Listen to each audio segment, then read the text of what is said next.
Assalamualaikum warahmatullahi wabarakatuh.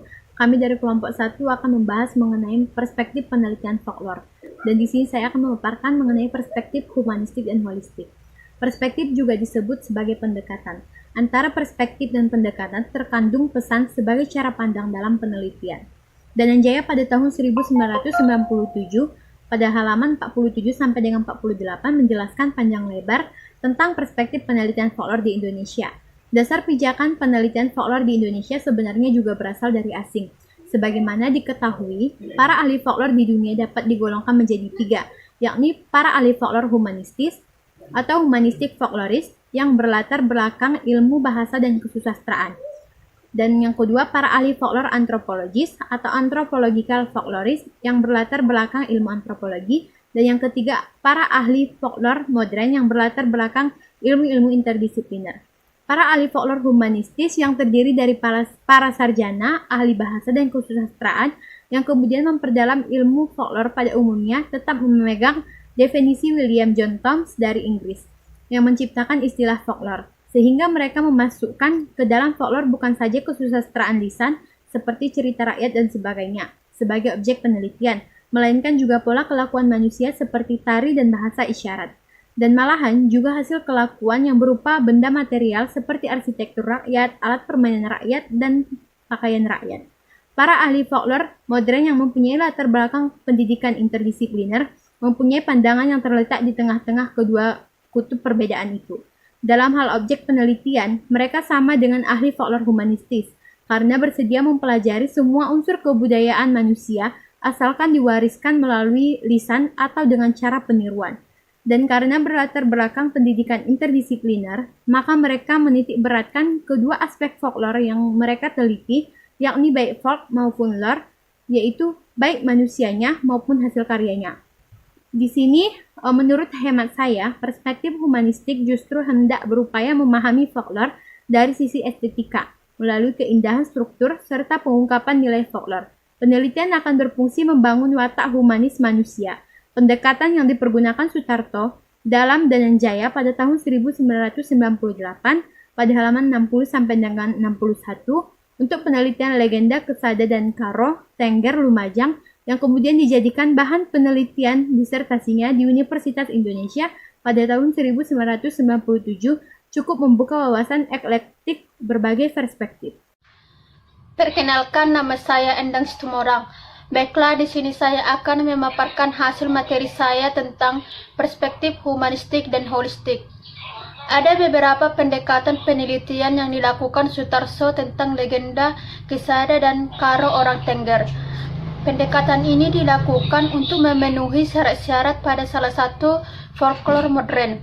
Yang pendekatan tersebut antara lain yang pertama, pendekatan historis geografis, yaitu menyusun kembali, menentukan tempat dan tanggal, bentuk dasar sebuah cerita rakyat dengan cara membandingkan secara sistematis sebuah versi yang ada, baik yang ditulis maupun tertulis.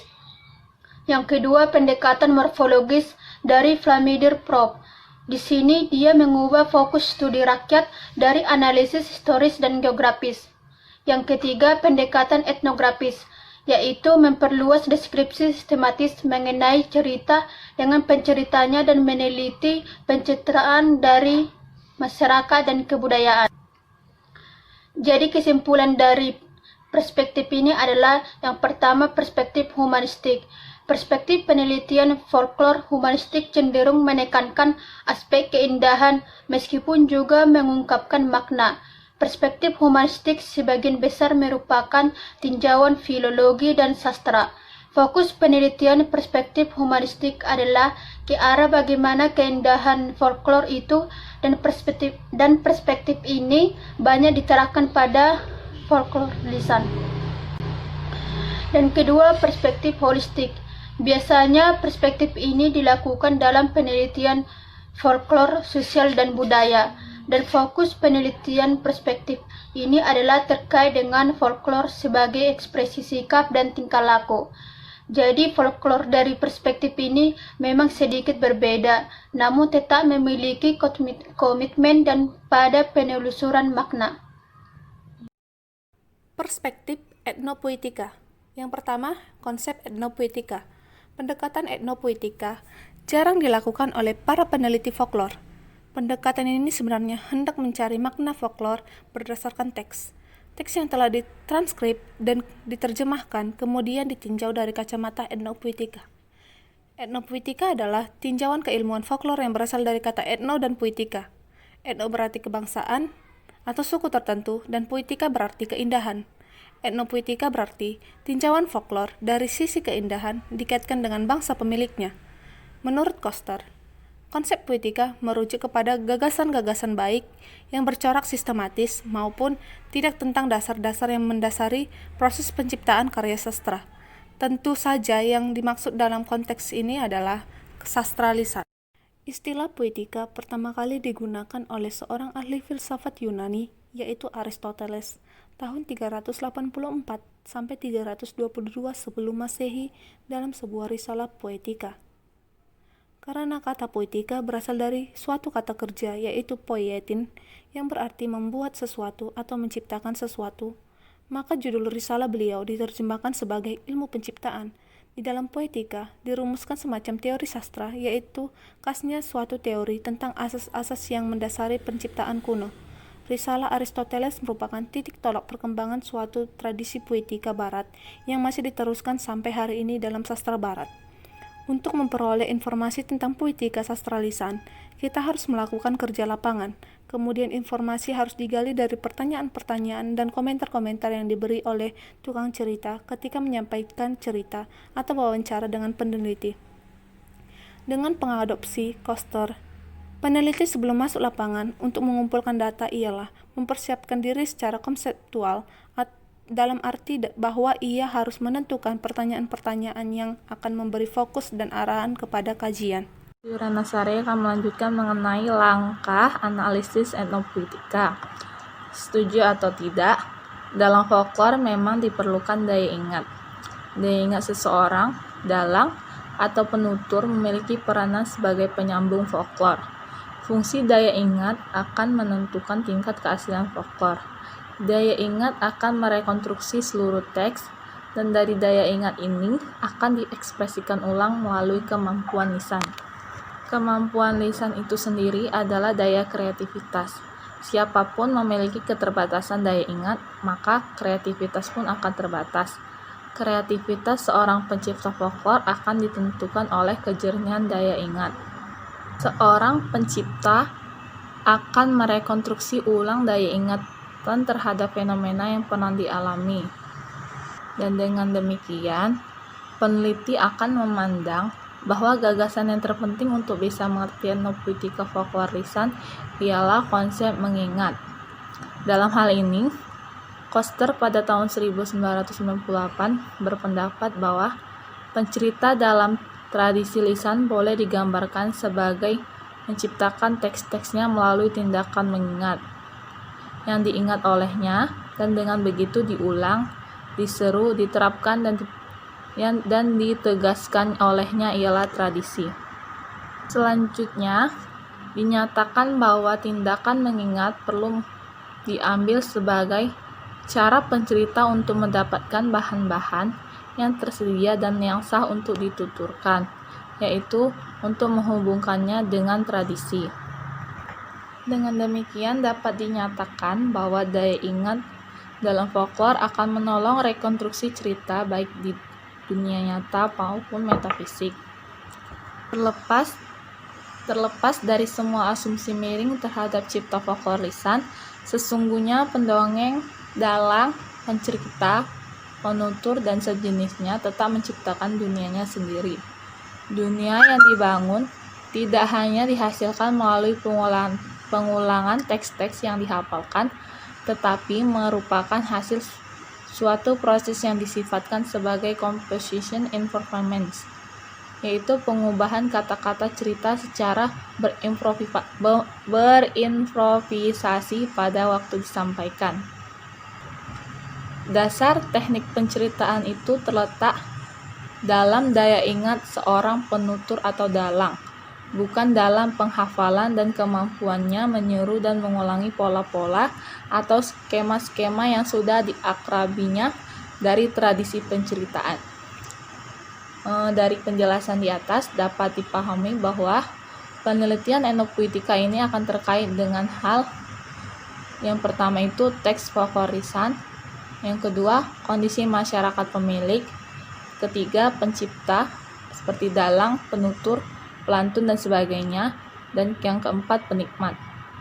Seluruh komponen itu dikaitkan satu sama lain hingga ditemukan makna signifikannya.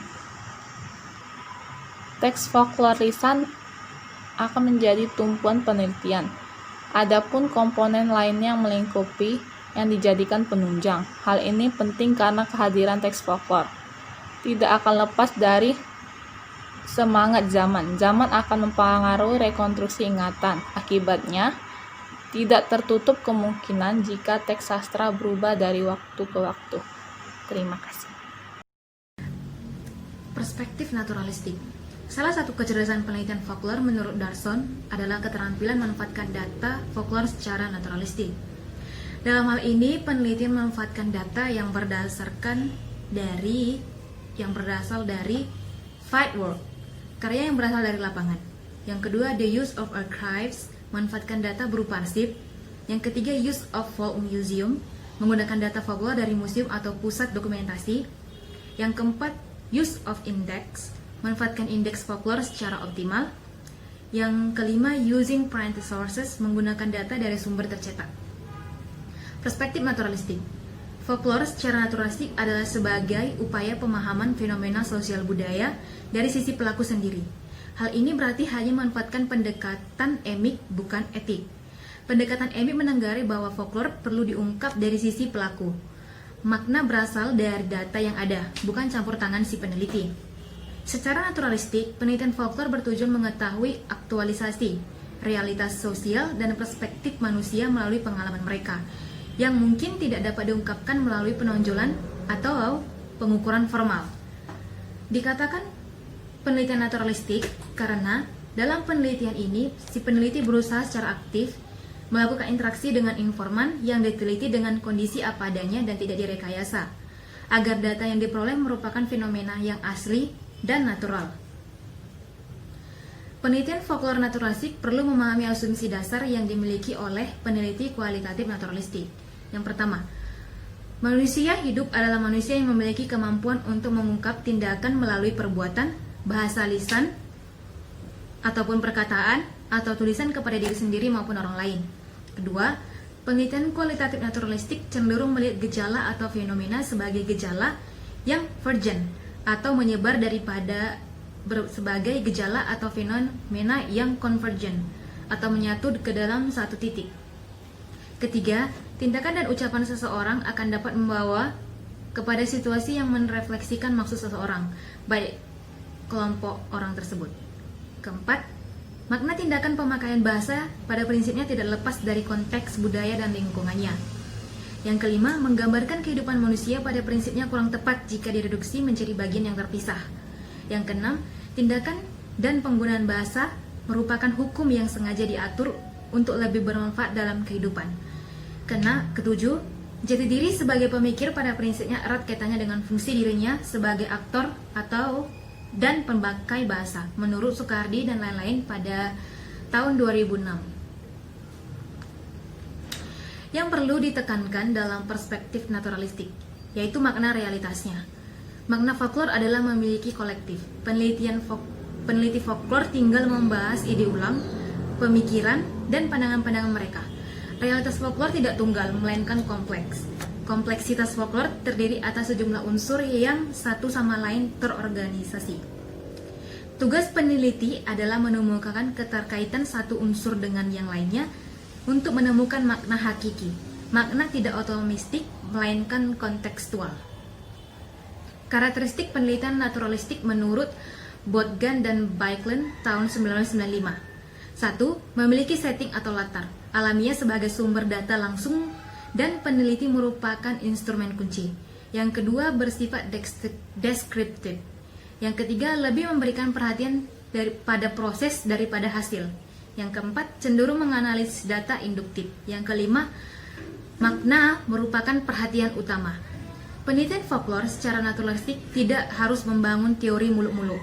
Teori ini hanya sebagai sandaran awal. Kondisi lapanganlah yang akan menentukan warna penelitian folklore. Untuk dapat mengetahui kualitas data, seseorang peneliti dapat menilai melalui beberapa metode. Yang pertama, mengecek race representativeness atau keterwakilan data. Yang kedua, mengecek dari pengaruh peneliti. Yang ketiga, mengecek melalui trigulasi. Yang keempat, melakukan pembobotan bukti dari sumber data-data yang dapat dipercaya. Kelima, membuat bandingan atau mengkonstrukkan antar variabel. Yang keenam, menggunakan kasus ekstrim yang direalisasikan dengan memakai data outliers. Yang indah dari perspektif naturalistik ini adalah peneliti folklore tidak goyah oleh fenomena. Fenomena lapangan merupakan guru sejati dalam penelitian ini. Terima kasih banyak. Baiklah, di sini saya akan menjelaskan perspektif pragmatik, yang dimana pragmatik dapat diartikan sebagai cabang pemaknaan folklore ke arah kegunaan. Penelitian ke arah pragmatik folklore berarti akan menuju kepada kegunaan folklore bagi kehidupan yang luas. Asumsi dasar yang dipegang oleh peneliti adalah setiap folklore memiliki kegunaan bagi siapa saja. Wawasan pragmatik sebenarnya telah lama ada ketika Welek dan Warren menelusuri konsep asful dalam sastra. Berarti tengah mempersoalkan aspek pragmatik. Dalam bidang folklore pun tidak jauh dari hal tersebut, bahwa folklore diciptakan untuk kegunaan tertentu, misalnya untuk humor, obat, kesenangan, koreksi masyarakat, dan sebagainya. Hal semacam ini juga telah digagas oleh beberapa ahli folklore, seperti Dundes, Bernfan, Biscam, Colin, Jensen, dan sebagainya.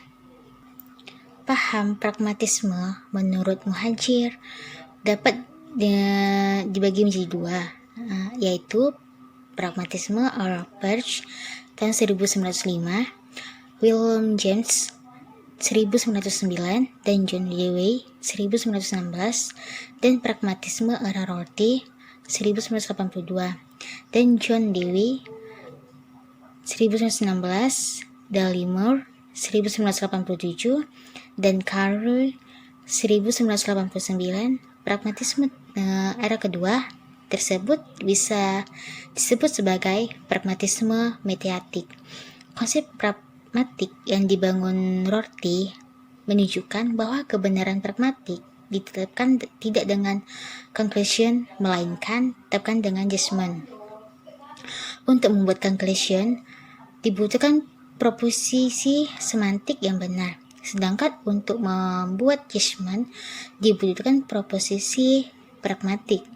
Proposisi semantik yang sebenarnya mencakup dua sisi. Yang pertama itu ada aspek material yang dimana relevansi, empirik, dan logik. Yang kedua aspek formil yang dimana kebenaran struktur bahasa. Proposisi pragmatik yang benar diuji lewat kecocokan antara ide dengan fungsi atau manfaat. Folklore adalah karya yang tidak lepas dari persoalan hidup. Hidup membutuhkan bingkai moral agar berjalan lancar. Folklore pun tampaknya akan menawarkan hal-hal yang terkait dengan pedoman hidup itu. Maka penelitian folklore dari perspektif pragmatik layak diangkat ke arah nilai-nilai yang etik. Banyak lokal genius dalam folklore yang mengarahkan kearifan manusia. Jika demikian, kriteria yang dapat digali dari folklore dapat dikaitkan dengan teori moral. Dalam applied etis, keputusan atau judgment yang dibuat akan diikuti dengan affirmative action, sehingga perlu digunakan filter asas manfaat dan asas pragmatif lainnya. Jika berkiblat pada pendapat Ratna, pendekatan pragmatis memberikan perhatian utama terhadap peranan membaca, maka penelitian folklore dari perspektif pragmatik layak diangkat ke arah nilai-nilai yang etik. Banyak lokal genius dalam folklore yang mengarahkan kearifan manusia. Jika demikian, kriteria yang dapat digali dari folklore dapat dikaitkan dengan teori moral. Dalam applied etis, keputusan atau judgment yang dibuat akan diikuti dengan affirmative action, sehingga perlu digunakan filter asas manfaat dan asas pragmatif lainnya. Jika berkiblat pada pendapat Ratna, pendekatan pragmatis memberikan perhatian utama terhadap peranan membaca. Baiklah, di sini saya akan melanjutkan presentasi dari Saudari Nanda yang dimana membahas mengenai perspektif pragmatik. Dalam teori resepsi, pendekatan pragmatis telah bertentangan dengan pendekatan ekspresif. Hal itu dikemukakan oleh karya sastra yang merupakan reaksi terhadap kelemahan-kelemahan yang terdapat pada pendekatan struktural. Mengapa dikatakan demikian? Karena pada dasarnya, pendekatan struktural ternyata tidak mampu membantu banyak orang dalam menangkap memberi makna karya sastra. Menurut Abrams pada tahun 1981 pada halaman 16, pragmatik telah ada sejak 14 tahun sebelum Masehi, dan secara teoritis, pragmatik dimulai dengan lahirnya strukturalisme dinamik. Apa harus demikian? Karena strukturalisme membutuhkan pemicu estetis atau membaca atau yang disebut dengan Mukarovsky. Pendekatan pragmatik memiliki manfaat terhadap fungsi-fungsi karya sastra dalam masyarakat, yaitu melalui perkembangan dan penyebarluasan sehingga manfaat karya sastra dapat dirasakan oleh masyarakat setempat. Dapat disimpulkan bahwa perspektif pragmatik folklore merupakan penelitian yang mempertimbangkan implikasi atau masalah pembaca atau penonton. Dengan mempertimbangkan implikasi tersebut, maka masalah-masalah akan dapat dipecahkan melalui perspektif pragmatik. Jadi, dari penyelesaian masalah tersebut, maka akan terlihat kegunaan dari perspektif pragmatik tersebut. Seperti contohnya dalam penyelesaian masalah yaitu seperti pelecehan seksual, kekerasan rumah tangga, pembunuhan, sentimen etnis, dan sebagainya. Baiklah, di sini saya akan membahas tentang perspektif fenomenologi.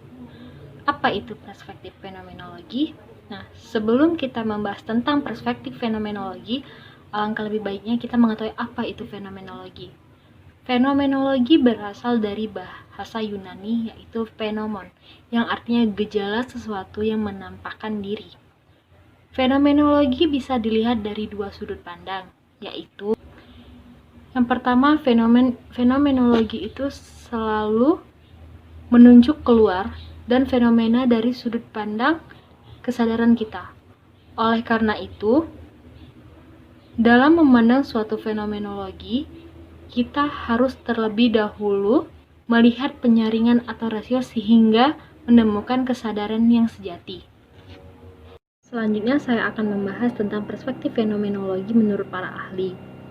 Nah, perspektif fenomenologi yaitu sudut pandang penelitian folklore dari sisi fenomena yang ada. Artinya, berarti sudut pandang ini bersifat realistis yang menjadi dasar penelitian. Kalau kita bertumpu pada Husserl, Muhadjir 2000, yang menjadi objek ilmu itu tidak terbatas pada yang empirik atau sensual, melainkan mencakup fenomena persepsi, pemikiran, kemauan, keyakinan, dan bahkan transcendental. Menurut Aminuddin 1990, halaman 109, ranah perspektif fenomenologi itu terbagi menjadi 3, yaitu yang pertama, fenomenologi eidetik, yang kedua, fenomenologi transdental, dan yang ketiga, fenomenologi eksistental. Apa itu ranah fenomenologi identik? Nah, identik ini berasal dari kata eidos yang artinya murni. Jadi perspektif ini dikembangkan oleh Ingreiden. Inti dari eidektik adalah pemaknaan fenomenologi yang ditentukan oleh gejala utama, penandaan atau pemilihan gejala, penyaringan atau reduksi, dan penggambaran inti gejala atau refleksi. Nah, yang kedua ada fenomenologi transdental. Apa itu fenomenologi transdental? Nah, fenomena transdental artinya keberadaan realitas sebagai objek, secara tegas lebih ditentukan. Kesadaran aktif atau kegio dalam menangkap dan rekonstruksi isi kesadaran terhadap suatu gejala tidak pernah ada dalam kekosongan total. Kesadaran terhadap suatu gejala dilandasi oleh arahan yang memilih bangunan struktur tertentu. Nah, yang ketiga itu ada fenomenologi eksistensial. Artinya, penentuan pengertian dari suatu gejala semata-mata bersifat individual. Dalam konteks ini, kebenaran itu mengacu dari teori ketergantungan pada manusia. Sebagian dirinya sendiri menemukan akan menjadi sesuatu atas pilihan dan kreasinya sendiri. Strates 1968 misalnya, filsuf yang sering dituduh mengembangkan ilmu pengetahuan menyatakan, dalam fenomenologi eksistensial, refleksi individual menjadi guru bagi individu itu sendiri dalam rangka menentukan kebenaran. Selanjutnya saya akan membahas tentang dalam kajian folklor Jawa. Menurut Kortodirajo, secara fenomenologis, baik secara kesatraan maupun cerita rakyat merupakan konstruksi dalam alam pikiran tanpa perbedaan yang esensial. Nah, folklor berfungsi sebagai lembaga identitas suatu daerah sekaligus monumen budaya. Hal ini dapat dijelaskan lagi dengan mengingat fakta bahwa monumen dan folklor menjadi titik penentuan pemusatan perhatian masyarakat dan pusat perzairan, maka berfungsi sebagai pengikat solidaritas. Secara fenomenologis, folklor merupakan wujud kesadaran tentang masa lampau. Sifat folklor yang membuat emosionalitas dan sentimen lebih mudah mendorong ke arah mitologis dan kemudian disusul oleh ritualisasi. Nah, dengan demikian, dapat dinyatakan bahwa perspektif folklor, terutama pada perspektif fenomenologi, tidak terlepas dari realitas, baik realitas individu maupun kolektif.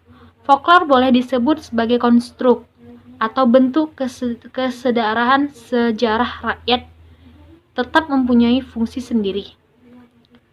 Secara fenomenologis, folklor merupakan wujud kesadaran tentang masa lampau.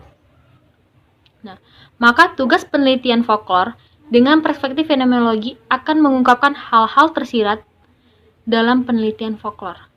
Sekian dari saya, terima kasih.